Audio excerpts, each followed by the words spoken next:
Well, hello everybody, good morning, good afternoon, good evening, depending on where and whenever you are. Welcome back to the channel. We are the Mighty Guru Yoggers. So, last day at work in what has been a 6-day stretch, and looking forward to 2 whole days to myself tomorrow and Wednesday. So once again I'm taking the longer way to work, and today, having set off at a reasonably early hour, I'm heading up the A595 towards Keswick, where I intend to stop off at the Bikers Cafe there, the filling station, and have a bite to eat, and do a somewhat more in-depth review of the filling station than I did last time. So, we've just had a really big storm passing over. You'll be aware, Storm Ashley. Why they give names like that to something that is violent and vicious and creates havoc, I do not know.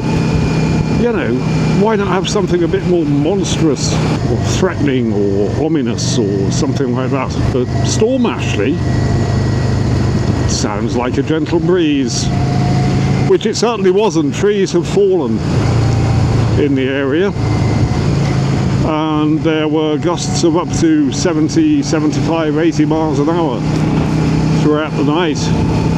It's still quite windy now. Probably 20 miles an hour wind with gusts of about 35 or 40, so I am getting blown around quite a bit, but according to the forecast the wind will ease as the day goes on. We'll see what happens.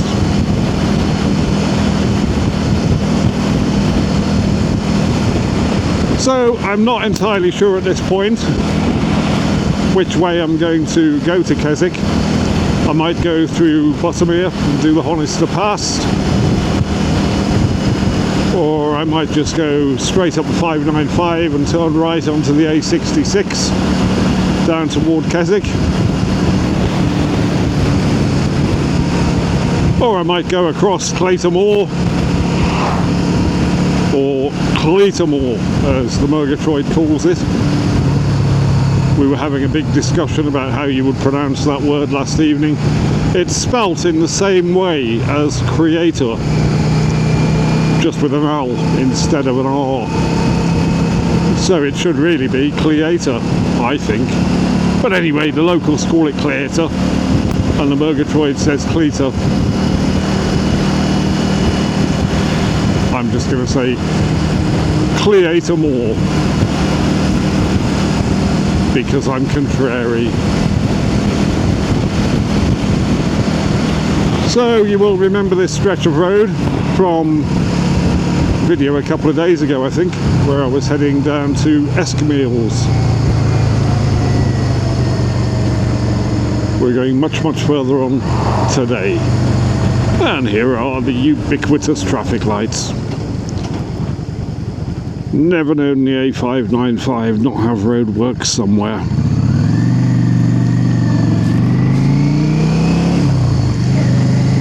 So, thanks to my new subscribers. Welcome to the channel. Thanks for subscribing. As I always say, there's a lot more yet to come.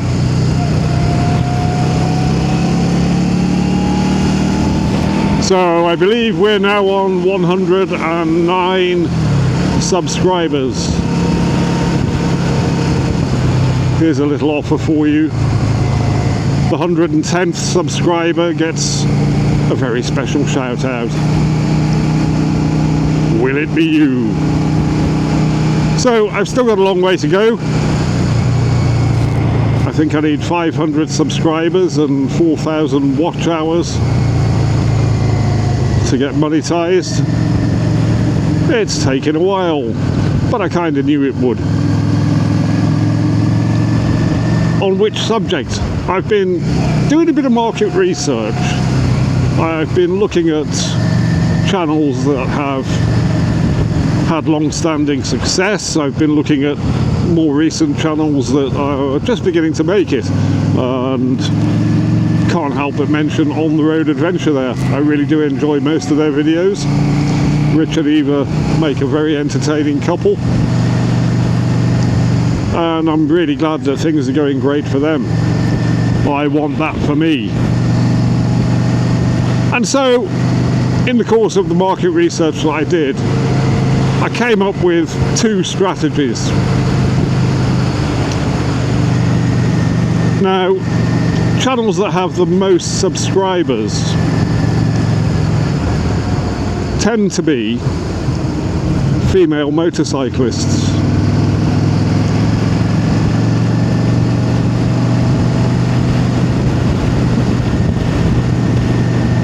And more specifically, they tend to be young, attractive female motorcyclists. And so I thought to myself, well then, Mighty Guru Yogurt, it's really straightforward. Get yourself on the dark web, get some hormones, grow a big pair of tits, and ride around with loads of cleavage. And then you'll have a massive audience, thousands of subscribers, most of them men in their 50s. And I thought, do I really want to do that? Well, no. I'm heavy enough as it is without carrying a huge pair of knockers around with me. And also I'd have to get new clothes. So no, that's not an option. There will be no sex appeal selling my videos. I mean, for goodness sake, I'm a 61-year-old bloke, a little bit overweight, no hair, ridiculous beard, and hardly any bleeding teeth. So that strategy was never going to work. And then I looked at other successful moto vloggers, as you might call them. And top of the list in my market research was Freddie Dobbs. Now, I've been watching Freddie's videos since before I started making my own. In fact, in at least 2 or 3 ways, it was Mr. Dobbs himself who inspired me to actually get my shit together and start doing this. So I've had a closer look and revisited a number of his films. And so here was strategy number 2 for me. Look 30 years younger, be ridiculously handsome, and prance around motorcycles while sounding earnest, and also have some peculiar gesticulatory activity going on. Not to take anything away from Freddie, but that's just not me. And so I gave up on the idea of any kind of a rebranding, and essentially came to the conclusion that the best thing I can do is to be my fucking self, because on that, my friends, I am an absolute expert. And so that's what I'm going to do. I'm going to carry on doing what I'm doing. I'm going to carry on handing out my little business cards wherever I get the opportunity, and I'm going to make more and more and more and more and more and more and more and more and stop videos. I was getting carried away a bit there with the more and more and more and more and more and more and more on. Everybody's a moron. I'm a moron. You're a moron too. We're all morons. If ever I call anybody a moron, all I'm saying is, you're a bit like me. Well, I'm whittering on here, as the Murgatroyd puts it, twittering on. I've never been on Twitter in my life. So anyway, I'm going to shut up now and get on with the ride. Until I think of something else to go on about. Brown cow in! Brown Cow Inn. We were going to go and eat there the other day, but we didn't. But we will do one day.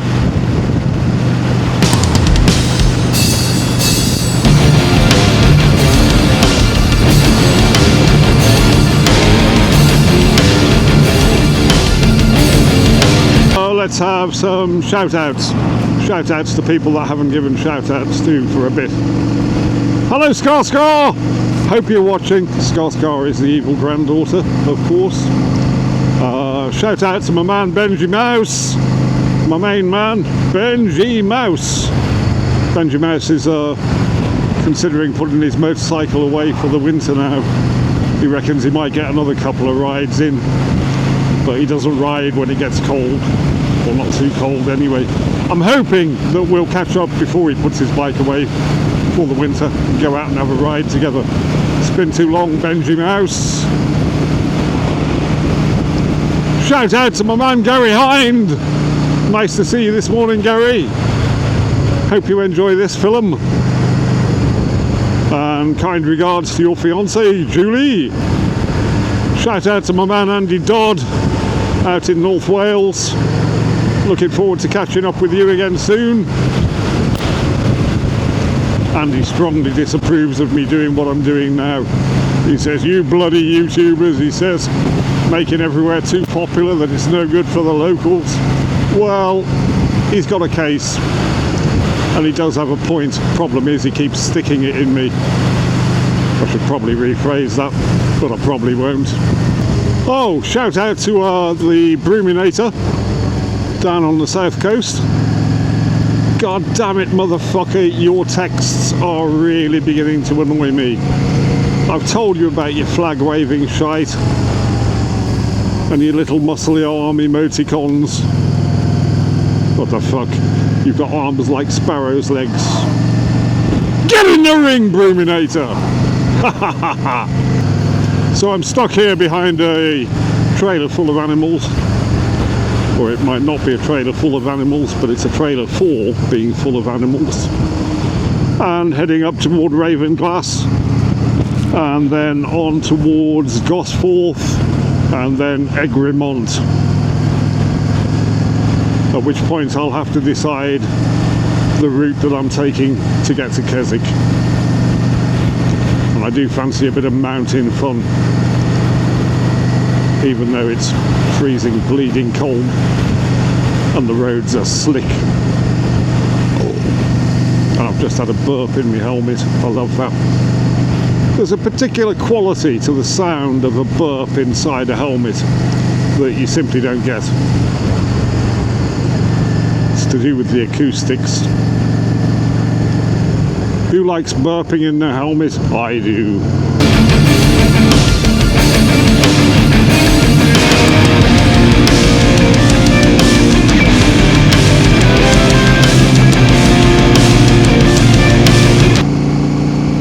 So I had an amusing episode when I was just finishing up at work last night. A youngish motorcyclist that I've known for some years now hailed me from across the bar as I was leaving, and he said, Jarvis, you mighty gooey yoghurt, you are a crazy maniac on a motorcycle. And I'm like, what do you mean, Connor? Oh yeah, shout out to Connor. Is it a con or is it Connor? It's both. Yeah, and he was accusing me of lane splitting, filtering between Windermere and Ambleside. Now, you might remember from yesterday's video that I was doing a bit of weaving in and out and slightly dubious riding to get past the huge traffic jam that went on for 2 miles on the way into Ambleside. Well, anyway, Connor was saying he saw me coming around a blind bend on the wrong side of the double white lines, like these ones here, properly banked over and riding like a total idiot. And I was like, that can't have been me, I don't ride that way. So anyway, I said, well, okay, you know, maybe it was, but at no point did I think I was doing anything unsafe. And then we're getting to the end of the conversation. And he says, yeah, you know, I was sat there in my car and I was looking in the wing mirror and I just saw this huge yellow thing coming toward me. I was like, hang on a minute, that wasn't me. That wasn't me. I was out on the Magnificent Beast yesterday, not on Mr. Suzuki. Mr. Suzuki is in the garage having a new exhaust pipe and things like this. And at which point he just said, right, sorry Jarvis, you mighty Gurry-Yoggers. I just assumed it was you because it was yellow. Well, that's a bit racist, isn't it? Anybody on a yellow bike is me. No, that doesn't sound right. Anyway, here we are at Ravenglass. You best be watching this video, Connor.